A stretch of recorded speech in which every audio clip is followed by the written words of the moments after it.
Today, we're talking all about the problem clients. Please don't take this the wrong way, Matt, but you are the worst client I ever had. Seriously. Because when you're a freelancer, it doesn't matter what industry you work in, you're bound to run into a couple of problem clients at some point. But the beauty of freelancing is you work for yourself. You are your own boss, so you can choose to keep working with this person or not. So in this video, I'll show you the 7 warning signs that you're working with a bad client and the 4 ways that you can deal with them. Hey everyone, I'm Brant, and this is Indy, a productivity platform to help you manage your freelance business from start to finish. You know those guys that want to charge you thousands of dollars to turn you into a freelancing expert? Well, we're doing it for free because we know how challenging it can be out there and we want to make freelancing simple. So if that sounds like the kind of stuff you want to know more about, click that subscribe button so you don't miss out on any of these tips. So, what makes a bad client? A bad client is someone who costs you both time and money for a variety of different reasons. It could be that they're never satisfied with the work you produce, or it could be somebody that isn't even sure of what they want, which leaves you unsure of what they want. So here are the 7 types of problem clients that you could encounter. Number 1, unresponsive clients who never seem to get back to you when you need them. Number 2, unsure clients who never seem to know what they want. Number 3, haggling clients who try to get you to lower your prices. Number 4, nitpicky clients who keep asking for revisions. Number 5, late paying clients who can't pay your invoice on time. Number 6, micromanaging clients who want to monitor every single thing that you do. And number 7, unrealistic clients who have unrealistic expectations of what you can do and how much you can do it for. Every client is different, and each person comes with their own set of preferences and expectations. So when you develop a working relationship with a client, you have to be able to communicate with them effectively and outline your expertise. Let's dig deeper into the 7 types of bad clients and how you can handle them. Starting with the unresponsive clients. As a freelancer, when you take on various projects, they can all be completely different. And sometimes you need to ask the client additional questions that might come up as you're actually working on the project. So if you're working with someone who doesn't respond for long periods, it can really throw off the rhythm of you working on the project. It could also make you miss your deadline. So the best way to deal with these kinds of clients is to have a series of forms that you can send with a series of questions they can answer, as well as some follow-up emails that you can send to them in case they still haven't responded yet. Not every client likes to get regular updates about the job. Some clients just want to assign you the work, have you complete it, and then discuss the project at the end. But even if they are that kind of a client, they should still be available to be able to answer any questions that you have. Number 2, unsure clients who don't seem to know what they want.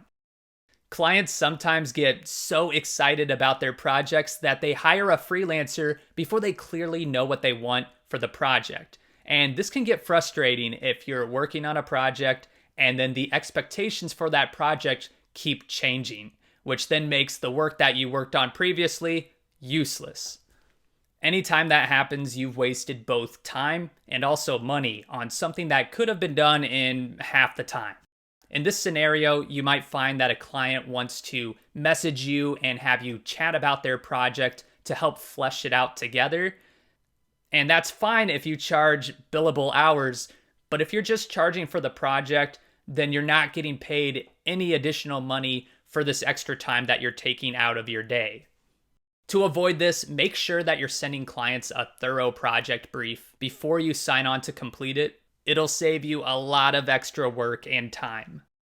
Number 3, the haggling client who always wants to lower your rates. Freelancers always come across potential clients who never seem to be happy with your rates. Unfortunately, this is just unavoidable as a freelancer. There's always going to be somebody who wants to negotiate, and it's up to you for how you want to handle this. You can decide whether this client is worth offering special treatment or not. But when you're self-employed, You're also a business owner. All of your income is generated from your work, so you have to price yourself both fairly and competitively. Generally, you should always know your worth and never go below what you think your value is. And if your client tries to haggle you, this can be a huge red flag and a sign that they're going to want a ton of extra work for the lowest possible price. If you find yourself in a position where a client is trying to lower your rate, always stay calm and be firm about your prices. You can also reframe the conversation to being about how much value they'll be getting from your services. And if you have any sort of data to back that up, even better. Make the conversation about how much money they'll be making, not about how much money they'll be spending. Number 4, nitpicky clients who want endless revisions. Working for yourself, you're going to bump into a few different clients who are perfectionists and expect endless revisions. This can be frustrating because it feels like you've already finished the project and now you're just going around in circles. Not to mention, every round of revisions creates more work that you didn't account for in your original price quotes. That's why it's good to have a strong contract in place.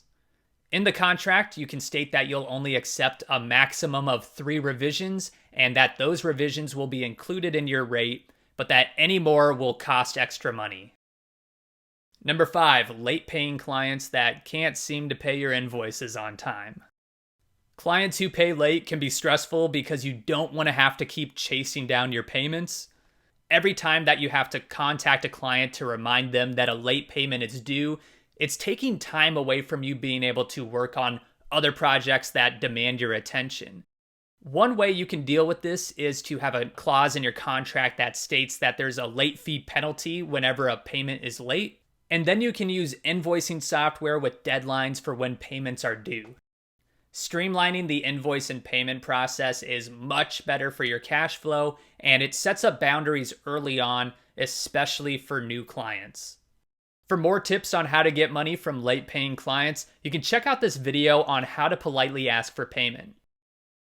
Number 6, micromanaging clients who can't stop monitoring every single thing that you're doing.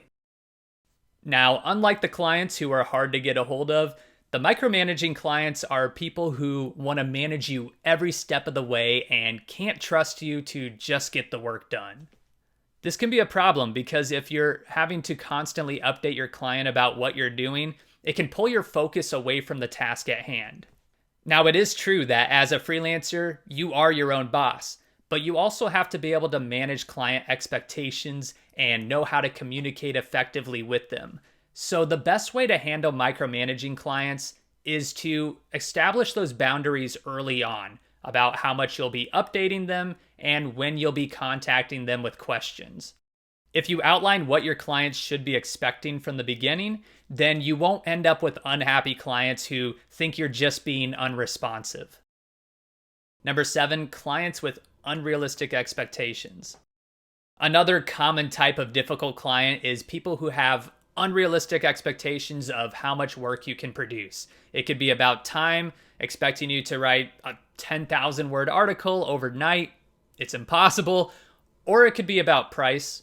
Every industry has bad clients like these, and it's the freelancer's job to offer advice and recommendations because a client is paying for your expertise, and they may not even realize that that's an unrealistic expectation. So at the end of the day, the best thing to do is to not just be a yes man who agrees to everything, especially if it's an impossible task and setting you up for failure. Unfortunately, working with problem clients just comes with the territory. But the great news about freelancing is that you don't have to keep working with the people that you don't want to work with. So if you're consistently having bad experiences with a client, you can bring it up in a phone call or simply drop them as a client. And now that you know how to handle these clients once you're already working with them, it's much better to not have to deal with them at all. That's why it's so important to have discovery calls with each potential client. And I'll be talking about how you can nail those discovery calls in a video coming soon, along with how you can find your ideal client. For even more tips, you can check out our articles on this topic in the description box below. You can also find a link in the description to Indy's free contracts tool. that'll help you create a professional contract in minutes and keep you protected from problem clients. And if you're just starting out in your freelancing journey or you're looking for more advice, hit that subscribe button. Indy is a company of freelancers just like you, and we want to give you the advice that we wish we knew along the way to help you grow your business. So let us know in the comments below what you want to know more about, and I'll see you next time.